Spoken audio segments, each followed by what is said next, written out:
Давно хотел записать это видео. Я думаю, что если вы пользуетесь Telegram, то для вас не секрет, что Telegram это однозначно лучший мессенджер, который только есть на рынке. Ни WhatsApp, ни Viber просто в подметке ему не годятся. Однако еще огромное количество людей на постоянной основе используют тот же WhatsApp, не дай бог Viber, либо ВКонтакте. Хоть ВКонтакте это и социальная сеть, но ее тоже можно считать мессенджером, потому что там происходит основное общение. И вот как раз таки для этих людей я записываю это видео. Если вы еще не успели воспользоваться Telegram, да и в принципе не понимаете, зачем он вам нужен, вроде пользуюсь ВКонтакте, что там сообщения отправляют, WhatsApp тоже работает и работает, то вот именно для вас я выделил 10 основных пунктов, почему Telegram лучше всего, что в принципе есть на рынке. И даже если вы уже пользуетесь Telegram на постоянной основе, я все равно думаю, что что-то новенькое вы для себя узнаете. Telegram на момент записи этого видео вот буквально недавно исполнилось 6 лет, а я давным-давно хотел записать о нем видео и подумал, что повод как нельзя подходящий. И я, кстати, наверное, один из немногих, кто вот именно тогда впервые попробовал Telegram. Помню, была ночь, я лежал, читал Twitter и прочитал, что Павел Дуров выпускает свое новое мобильное приложение Telegram. А у меня тогда был iPod Touch 5-го поколения, а при выходе Telegram был доступен только для iOS-устройств. И как только я прочитал эту новость, что он вышел, я его сразу же скачал и офигел от того, насколько он уже тогда был намного вперед всех других в качестве дизайна, в скорости работы. Как там, в принципе, все было продумано, я просто охренел. Но, естественно, как и для любого нового мессенджера, там не было абсолютно никого. Хоть я и пригласил парочку своих друзей, мы пообщались недельку, я просто кайфовал от того, как он работал, как все быстро работало.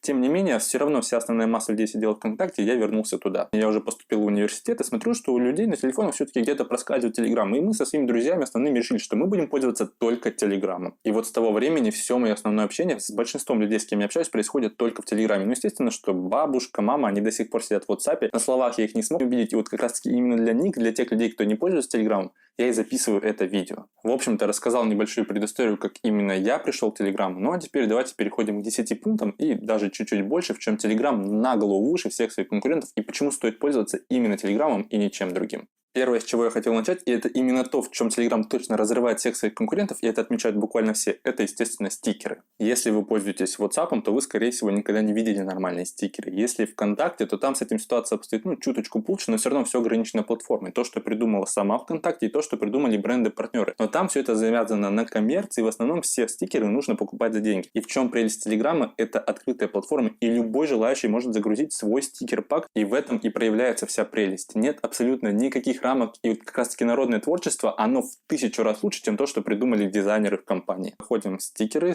которые находятся слева, нажимаем на стрелочку, чтобы это было лучше видно. Стикеры могут быть абсолютно любой направленности, то есть вплоть от аниме, там, собачек, там, какие-то компьютерные персонажи, политики, это очень популярно. В общем, любая сфера, где люди, в принципе, чем-то занимаются, по-любому в этой сфере будут стикеры. Давайте посмотрим, какие еще у меня стикеры. Вот, например, связанные с мемасами. Это Дрейк, либо Вилли Вонка, вот, в общем-то, какие-то стикеры, связанные с мемами. И это намного дороже 1000 слов. То есть тебе что-то пишут, либо какая-то ситуация, и вот вместо того, чтобы написать слова, ты отсылаешь стикер, и это намного прикольнее, нежели чем просто какой-то пустой список слов. И в одном из последних обновлений Telegram ввел уже анимированные стикеры, то есть не просто какие-то плоские картинки, они будут анимированы. Вот, например, Пеппа, вот он там смеется, либо он deal with it там показывает, вот он слишком сильно радуется. И это также прикольно. И платформа открытая, ты можешь добавлять и удалять любые стикеры, которые ты только пожелаешь. Как добавить себе стикеры? Все очень просто. Либо у нас вот есть этот магазинчик, который находится слева, либо вам в какой-то там чате, либо друг присылает какой-то стикер, вот, например, вот этот вот анимированный. Вы просто нажимаете на него, и вот появляется стикер-пак, вы тут нажимаете «Добавить», все, он будет в вашей коллекции, причем это синхронизируется между всеми устройствами. И я так угорал, когда прочитал, что в WhatsApp добавляет свои стикеры, и чтобы добавить стикеры, нужно устанавливать отдельную программу. Они там вообще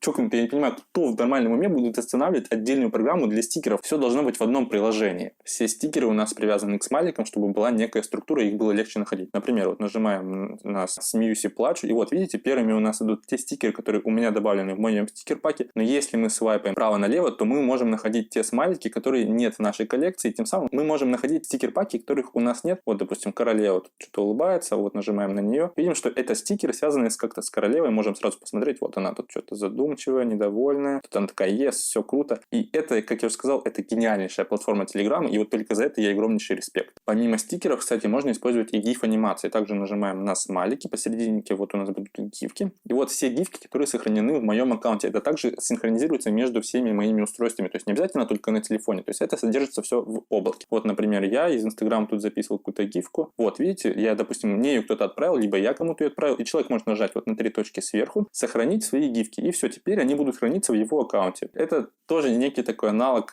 чата, не только слова, не только стикеры, но вот гифки, они также дополняют эмоциональную часть чата, и это очень прикольно. Где еще можно брать стикеры? Как я уже сказал, их можно брать из встроенного магазина в самом Телеграме, либо вам присылают друзья какой-то стикер-пак. Ну, стикер вы на него нажимаете, там будет стикер-пак, можете добавить в свою библиотеку. Либо просто вводите в Google, либо Яндекс стикеры Telegram, вам откроется какой-то сайт, ну, вот, например, такой как tegram.ru, и вот, допустим, я нажимаю на WowCow, мне нравится, нажимаю «Установить стикеры», все, они у меня сразу же открывают в Телеграме и сразу же добавить их в себе библиотеку. Это офигенно удобно. Ну и также, как я уже сказал, вы можете добавить свой стикер-пак. Есть определенный гайдлайн, то есть вам нужно создать PNG-картинки без заднего фона. Также я оставлю ссылочку, статью, где написано прям детально, как их что сделать, какие ограничения, сколько можно штук. И все, вы загружаете эти стикеры в свой Телеграм, и у вас будет свой набор стикеров, который не будет ни у кого другого. И это еще добавляет некий шарм вашему Телеграму. ВКонтакте, в WhatsApp такого не будет. Со стикерами как-то затянулось, слишком много получилось. Второй пункт – это кроссплатформенность. Что мы подразумеваем под кроссплатформенностью? Это то, что приложение доступно на всех платформах. Это, например, Android, iOS, Windows, Mac, Linux. То есть Telegram доступен на всех этих платформах, и он там работает просто прекрасно. И как это все работает? Мы, например, скачиваем Telegram на компьютер, вводим наш номер телефона, который мы регистрировали, нам приходит смс-очка, либо код из другого приложения Telegram, где мы уже залогинены, все очень удобно. Все, мы можем спокойно пользоваться, закрыли телефон, он у нас будет хоть в другом городе, мы сможем пользоваться Telegram на компьютере. В том же самом тупорылом WhatsApp, для того, чтобы пользоваться WhatsApp на компьютере, мне нужно иметь с собой рядом телефон. Я, допустим, нажимаю «Использовать Telegram на компьютере», там на компе отсканирую QR-код, и все, надо, чтобы телефон у меня находился рядом. Не дай бог, я закрою приложение WhatsApp на телефоне, у меня WhatsApp закроется на компьютере.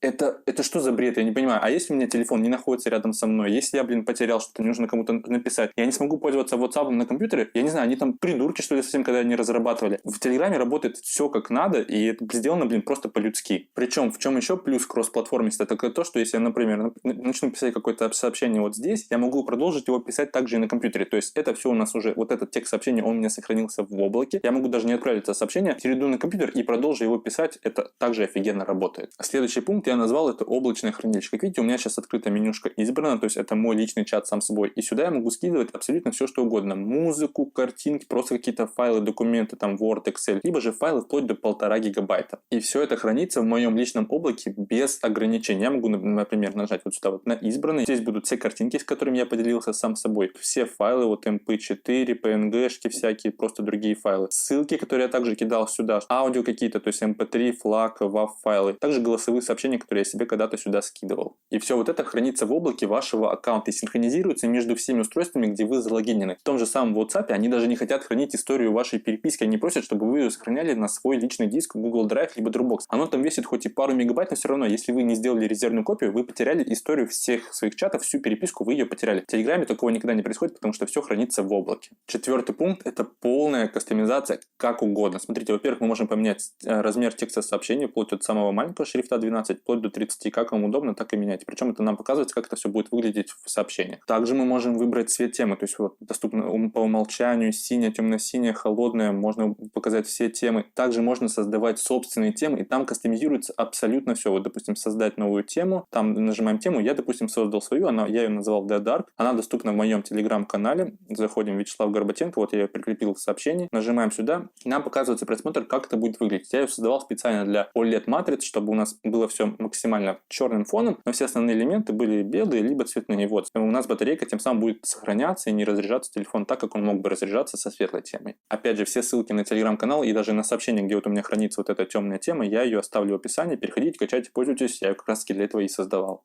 Также можно включить, выключить встроенный браузер. Например, в том же самом Инстаграме там нельзя отключить встроенный браузер. Мы сначала открываем ссылочку, а потом переходим из 3 точки в Chrome. Меня это крайне бесит. Директ-шер — это поделиться, там сразу будут чаты конкретные в Телеграме. То есть не просто поделиться в Телеграме, а, например, сразу в каких-то чатах. Можем отключить анимацию, крупные эмодзи, то есть это не просто у нас будет смайлик, он будет крупный смайлик. Запись голоса при предложении, то есть открываю какой-то чат, вот так вот подкладываю телефон к уху, все, у меня записывается сразу голосовое сообщение. Можно регулировать отправку по энтеру, либо нет, сохранять в галерее автоматические фотографии, либо нет. Можно даже меру расстояния регулировать, то есть какая у нас эмпирическая, либо нормальный километр. И тут опять же можем регулировать стикеры и маски, которые у нас доступны, то есть можем зацикливать зацикливать анимацию на анимируемых стикер-пакерах, чтобы они у нас вот так вот вечно двигались, либо не будем ее зацикливать, все, они подыгрались и все, и застыли. Также у нас есть всякие маски, вот все мои стикер-паки, могу здесь все регулировать. Абсолютно все регулируется, это очень прикольно. Следующий, 5-й пункт, это широкий спектр настроек. Я не буду здесь останавливаться на каком-то конкретном, просто сейчас буду переходить, перечислять, а вы уже сами смотрите, либо просто установите Telegram и сами посмотрите, так будет намного лучше. Можно настраивать уведомления для абсолютно всего, то есть для отдельных чатов, для отдельных каналов, для отдельных там, не знаю, ботов. То есть вот у меня, допустим, есть каналы. Вот в этих каналах я выключил звук, мне не нужно, чтобы он показывался. Показывать текст уведомлений либо не показывать. Будет у меня вибросигнал, либо не будет. Все, опять же, для отдельно конкретных чатов настраивается абсолютно все, что угодно. Дальше смотрим на звонки. Можно настроить такую мелочь, даже как вибросигнал. То есть он у нас будет короткий, долгий, либо мы его вообще отключим, даже если у нас будет вибросигнал при обычном звонке, то есть по телефону. Можно установить собственный рингтон для звонков из Телеграма. Если у вас, например, в лаунчере на Android поддерживается счетчик сообщений, на iOS это понятно, можем показывать абсолютно все сообщения, либо показывать только важные чаты, то есть чаты без уведомлений. Показывать, например, число сообщений, либо показывать просто число людей, которые нам написали. В приложении можно регулировать звук, показывать текст в уведомлениях, либо нет, звук в чате и так далее. Настраивается любая мелочь. Например, такой пункт, как конфиденциальность, можем настраивать. Кто видит мою последнюю активность? Все какие-то избранные контакты, либо никто не видит. То есть это то, когда вы были последний раз в сети. Фотография профиля также можем регулировать. Видят ее, либо не видят. Пересылка сообщений, мы можем даже это регулировать. Могут ли люди пересылать ваши сообщения кому-то другому, либо нет. Например, даже такой пункт, как данные памяти, это то, как мы пользуемся нашим интернетом. Мы уехали куда-то в отпуск, роуминг, за границу. Например, мы не хотим, чтобы Telegram расходовал слишком много интернета, хоть он и так расходует немного. Например, ставим расход трафика низкий, и все, теперь у нас будут загружаться только фотографии. Средний, загружаются видео, фото до 10 мегабайт. Все это настраивается, и понимаете, вы можете так гибко, как это не сможет сделать ни в одном другом мессенджере, где будет просто 3 настройки, все, больше там ничего не будет. Следующий 6-й пункт, это также у нас боты, каналы и Telegram. Это как раз таки одна из вещей, где Telegram является одним из лидеров как раз таки в мессенджеростроении, если так сказать. Что такое канал для тех, кто не знает? Допустим, заходим в Артемия Лебедева, он может писать сюда сообщения, мы их можем видеть, можем с ними как-то взаимодействовать. Плюсики, минусы, это он уже может сам все настраивать. Но мы при этом ничего ему не можем отвечать. И просто скажешь свои мысли, ведешь свой, грубо говоря, дневник, а его все читают. Допустим, он здесь высказывается по каким-то своим личным мнениям, какие-то заметки, все такое. И Telegram-каналы будут быть также на любую тематику. Политика, видеоигры, искусство, маркетинг, все подряд. И, кстати, недавно была статистика, здесь могу немножко ошибиться, но вроде как телеграммы по цитируемости, в принципе, в интернете обогнали уже вроде как некоторые традиционные СМИ, то есть газеты, журналы онлайн. То есть новости сначала приходят в телеграм-каналы, а из телеграм-каналов они уже расходятся по другим источникам новостей. То есть, понимаете, это у нас является такой информационный хаб, где приходит все самое первое, и главное быть подписанным на правильных людей и на правильные каналы. После каналов у нас идут боты. Что такое боты? Боты — это мини-приложения, мини-программы в самом мессенджере Telegram. У меня, допустим, есть бот Яндекс. Я его настроил таким образом, чтобы он мне каждый день в 8 вечера присылал курс валют и нефти по курсу Центробанка и также биржевые курсы. И сразу могу видеть, как они поднялись, либо выросли на сколько копеек, либо рублей по отношению к вчерашнему курсу. Есть боты, например, где можно скачивать книги, как в Либусте, сейчас покажу. Пишем название любой книги, например, «Тук-тук сердце», он пишет, например, в моей библиотеке, я этого не нашел. Например, «Гарри Поттер. Методы рационального мышления», он нашел, сразу мне скинул ссылочку. Я при этом ему до этого могу указать, какой тип файлов мне нужен, то есть там EPUB, либо TXT, либо PDF и тому подобное. Все, это прекрасно работает. Опять же, боты есть абсолютно на любую тематику. Есть, например, боты, которые помогают вести телеграм-каналы, то есть они могут тебе сделать запланированные публикации, как-то там добавлять какие-то интерактивные элементы в твои публикации и так далее и тому подобное. В общем, боты — это офигенная вещь, главное разобраться, как они работают и найти хорошие боты. Также групповые чаты. Есть групповые чаты закрытые, есть открытые, есть доступ по ссылке, либо нет. Есть групповые чаты, наверное, по абсолютно разным тематикам. Есть даже групповые чаты по геолокации, то есть мы можем создавать групповой чат в этой локации, и все, кто тут живет, могут к нему присоединиться. Здесь также можно добавлять своих ботов, которые будут регулировать, чтобы там, допустим, не матерились, либо в программе можно редактировать, как часто могут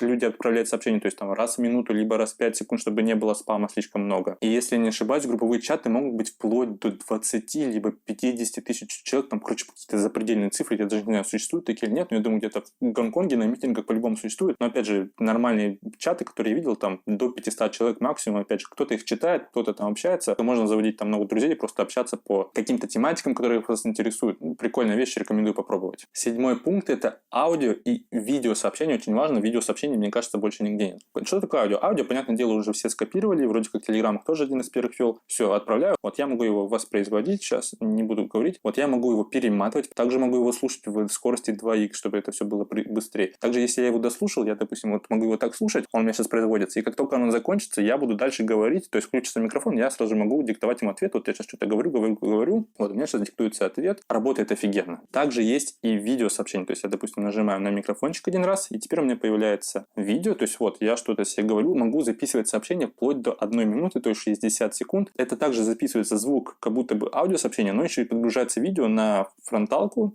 Также могу использовать основную камеру, если вот переключу, у меня сейчас основная не работает, ссылочка, если что, сейчас выпадет в правом верхнем углу, как-то у меня все произошло. Все, вот что-то записываю, показываю, качество достаточно приемлемое, понятное дело, что детали там он не слишком разберет, но работает прекрасно, вот все, допустим, отправляю, все, мгновенно все отправилось, даже при малейшем слабом интернет-соединении все будет работать прекрасно. По дефолту они производятся без звука, но вот если я нажимаю, они будут производиться со звуком. Единственное, жаль, что их нельзя перематывать, так что если кто-то смотрит из разработчиков Telegram, пожалуйста, это сделайте. Лично для меня это боль, что хочется, допустим, перемотать сразу там на половину, либо на 75%, а приходится ждать, и пока это все дойдет. В Телеграме, когда нам приходит какое-то новое обновление, во-первых, в changelog, когда мы, допустим, iOS либо Android там, в Play Market нам указывается, что новое добавили, и мы такие думаем, ну, добавили, например, тот же WhatsApp написали, что вот мы там добавили какую-то такую штуку, и такой, ну да, теперь надо будет это все искать, как это все работает. В Телеграме вы смотрите, во-первых, мы добавили то-то, то-то, то-то, ты такой, да, круто, заходишь в Телеграм, тебе присылается уведомление от чата Телеграма, допустим, нажимаешь сюда, и он пишет, что вот мы добавили такие-то, такие-то, такие-то штуки, а потом ты можешь зайти и прочитать статейку, все детально расписано, все показано на примерах, как это все работает. То есть люди хотят, чтобы вы знали, какие функции добавляют в Telegram, чтобы вы использовали его более расширенно, чем нежели вы используете его сейчас. Кто-то хоть раз видел, чтобы в WhatsApp либо Инстаграме вам сказали, что вот мы добавили сегодня вот эту штуку, и она теперь работает вот так. Ну да, там что-то в Инстаграме, вроде как я знаю, в историях это появляется, но в WhatsApp такого точно не появляется. Чтобы узнать, что там что-то новое добавилось, это нужно искать, рыскать статьи, читать сайты, по-другому не узнаете. В Телеграме все, написали, что вот мы добавили вот эти вот штуки, пожалуйста, пользуйтесь. Следующий 9 пункт – это телеграф. Что такое телеграф? Я думаю, что даже многие, кто пользуется Телеграмом, о нем не слышали, хотя вы по-любому им пользовались и его видели. Телеграф – это онлайн-редактор статей, где вы можете что-то напечатать, то есть создать какую-то свою статью, либо заметку, и ее опубликовать на серверах Телеграма, и это называется телеграф. А потом, если вы это отправляете внутри Телеграма, то вот вы можете вот такие статейки, как это сделать, нажать на Instant View, все, они у вас откроются просто мгновенно, ничего не будет грузиться, вот все картинки подгружаются плавно, то есть если бы у меня этого сейчас не было в кэше, я бы нажал, все бы загрузилось просто мгновенно. Я здесь могу настраивать, как это у нас все будет выглядеть, то есть тема белая, сепия, темный, какой будет шрифт, размер шрифта. Все эти статьи создаются в Телеграфе, то есть так и называется сайт telegra.ph. Телеграф пишется здесь у нас title, то есть тема, кто написал, и вот вы пишете здесь историю, можно добавлять какие-то свои картинки. Пишем статейки, они у нас публикуются здесь, и все, теперь это ваша собственность. Я рекомендую это делать на компьютере, потому что там может быть привязка у нас сразу к нашему Telegram-аккаунту, там можно делать еще Markdown встроенный, и потом все это мы можем отправлять в Телеграме, либо просто отправлять как ссылки, у нас откроется это все в Chrome, либо в Safari, все работает прекрасно. И в этом же пункте можно отметить InstaView, который я уже упоминал, то есть вот эта вот штучка, быстренькая молния. Посмотрите, что это такое. Вы, допустим, отсылаете какую-то ссылку внутри Телеграма, и если сайт адаптирован под Instant View, то вам не нужно будет переходить в браузер, там ждать этой всей прогрузки. Нет, сайт прогрузится уже в Телеграме, причем как-то тут это все у нас алгоритмы делаются, что он прогружается очень быстро, и все это сжимается. Нажимаем посмотреть, все это у нас получается просто веб-страница внутри мессенджера Telegram. Смотрится офигенно, как я уже сказал, можно настраивать. В общем, я думаю, если вы просто отправляете какие-то статейки, сайты, например, с того же Peekaboo в Telegram, то вот там вы по-любому видели, как это все работает. И последний 10-й пункт я выделил в другой. Это то, что нельзя обозначить каким-то отдельным пунктом, но все равно это также очень значимая вещь. Swipe to answer, то есть свайпайте для ответа. Вот, допустим, заходим в избранное, свайпаем справа налево, либо слева направо, в зависимости от того, с кем вы общаетесь. То есть, либо я сам себе написал, либо я отвечаю собеседнику. То есть, вот, сразу делаю просто свайп, да, и сразу же отвечаю офигенно удобно, вот, все. Опять же, каналы, боты, это все первым, либо одним из первых появилось Telegram. Возможность редактировать сообщения вроде бы точно появилась первым Telegram. То есть, вот я нажимаю сюда и пишу изменить, все, я могу изменить свой текст сообщения, все. Часто есть, допустим, то же самое ВКонтакте, но опять же, это все пришло из Telegram, все первое появляется именно здесь. Удалять сообщения свои и даже удалять их у собеседника, и даже чужие сообщения можно удалить. Вот, допустим, заходим в чат, здесь у нас ничего важного, то есть вот я, допустим, выделяю вот это сообщение, хорошо пишу ролик, удалить также и для Лизунева. То есть если я сейчас нажму это удалить, ну, давайте нажмем, все, у нее это сообщение удаляется также все Телеграма, она его как будто бы не видела. Ну, что-то написал не то, понял, что какая-то фигня, человек что не прочитал, взял, удалил, офигенно работает. Следующее это секретные чаты. Telegram делает на этом акцент, но лично я для себя это не нахожу полезным, поэтому выделил это в пункт другой. Но я знаю людей, которые этим реально пользуются, и для них это важно. Вот, допустим, я начинаю с вторым своим аккаунтом начать секретный чат, все, видим, что окончено шифрование, то есть это не будет у нас синхронизироваться со всеми другими устройствами, то есть только на этом телефоне и на клиенте того человека, с кем я общаюсь. Никаких следов на серверах, опять же, не синхронизируется, все удаляется. Удалению по таймеру можем задать таймер, допустим, отправляю сообщение, и через 5 минут он уже удалится, мы его не увидим. И запрет пересылки, эти сообщения нельзя пересылать по дефолту другим людям. Вот он, как, в общем, как он и есть секретный чат. Также, например, есть такая штучка, думаю, многие не знали, что если вам, допустим, присылают сообщение, а вы не хотите его читать, но хотите увидеть, что вам там написали, нажимаете на аватарку, держите палец, и вот у вас типа превьюшка появляется вашего чата, вот, вы можете прочитать сообщение, отпустить, все, и оно не будет прочитано, а вы его прочитали. Прикольно. Также есть поддержка нескольких аккаунтов, работает все просто идеально. У меня, например, это 2 аккаунта, один личный для семьи, близких и знакомых, а другой для YouTube, для работы и тому подобное. Также, например, офигенная штука, можно поделиться геолокацией. Вот это я знаю, что точно нет на многих мессенджерах. Вот, допустим, я нажимаю «Поделиться», и вы можете смотреть, где кто находится, и потом встретиться в одной точке, очень удобно. Также есть встроенный Markdown, для тех, кто не в курсе, что это такое. Допустим, вот я пишу какое-то сообщение, да, вот написал, могу его выделить, курсивом, моно, зачеркнутый, подчеркнутый, могу добавить сюда внутри ссылочку, то есть вот так вот делаю, .rf. Все, теперь это у меня еще ссылочка. Markdown — это офигенная штука, особенно когда вы ведете телеграм-канал, не нужно что-то там как-то программировать. В других мессенджерах я такого не видел. Также есть встроенный редактор фотографий. Допустим, я хочу отправить какую-то фотографию, нажимаю сюда, вот редактировать, могу делать автоулучшение, вот видите, как-то фоточка улучшается, могу повысить, понизить экспозицию, контрастность. В общем-то, это обычный редактор, но встроенный. Мессенджер, есть такая штука, даже как встроенный баке. Также вот могу по кривым регулировать цвета, то есть где вы еще такое видели? Даже в Инстаграме вроде бы не так много всяких изменений для фотографий. Также могу, например, на фотографии добавить всевозможные маски. Допустим, давайте волос как... Он даже не видит, он их даже сам подставил. Я этим не очень часто пользуюсь, поэтому сейчас так удивляюсь. Все, готово. Все, он это делает сразу у нас изменения, отправляет, все работает очень быстро. И последняя прикольная штука, которую, я думаю, многие не знали, но она есть, была анонсирована в одном из последних у нас нововведений. Допустим, вот берем видео с тайм-кода, допустим, 20 секунд, 00:20. Как прямо на ютубе все работает. Смотрим. Все, у меня отправилось видео, я, допустим, нажимаю на 00:20, и вот видите, я начинаю сразу с 20 секунды. Допустим, давайте опять отвернем вот на 4 секунду. Опс, снова с 20. Офигенно.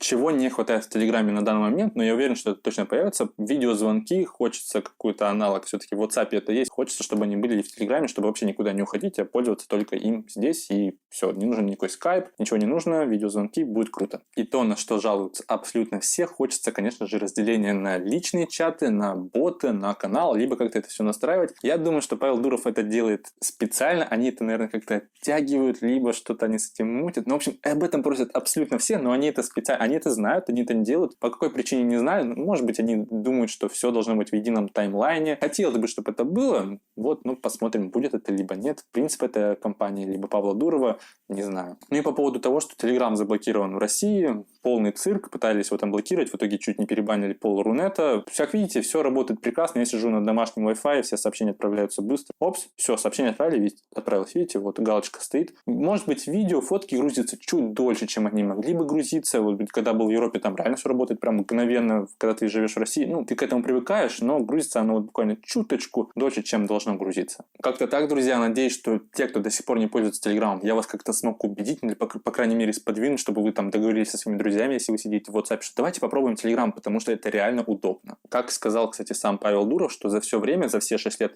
существования Телеграма, они не вложили ни цента в его продвижение. То есть, естественно, что он стартанул на каком-то хайпе, что это Павел Дуров, основатель ВКонтакте, сделал новый мессенджер, то есть появилась какая-то база пользователей, а потом вот она потихонечку растет, потому что это реально лучший мессенджер, который только могло придумать человечество на данный момент времени. Там работают одни из лучших программистов в мире, он обновляется очень часто, скоро там появится Gram, то есть Telegram Open Network, некий такой аналог криптовалюты, не знаю, как он будет еще использоваться, никто, в принципе, не знает из людей, которые к этому никак не причастны. В общем-то, все новинки, которые появляются в этой области, они появляются в Телеграме, они сделаны абсолютно качественно, они продуманы, там баги фиксят очень быстро, там есть поддержка, где вы можете куда-то написать, пожаловаться, если, допустим, там какой-то плохой Телеграм-канал вы нашли, его забанят, то есть в этом плане все отлично. В общем, у меня уже пошел в голове какой-то сумбур, память заканчивается, батарея заканчивается, много мыслей. Вроде бы обо всем рассказал, ничего не забыл. Ну и в конце вопрос. Так все-таки Telegram лучший мессенджер всех времен народов или нет? Конечно же лучше.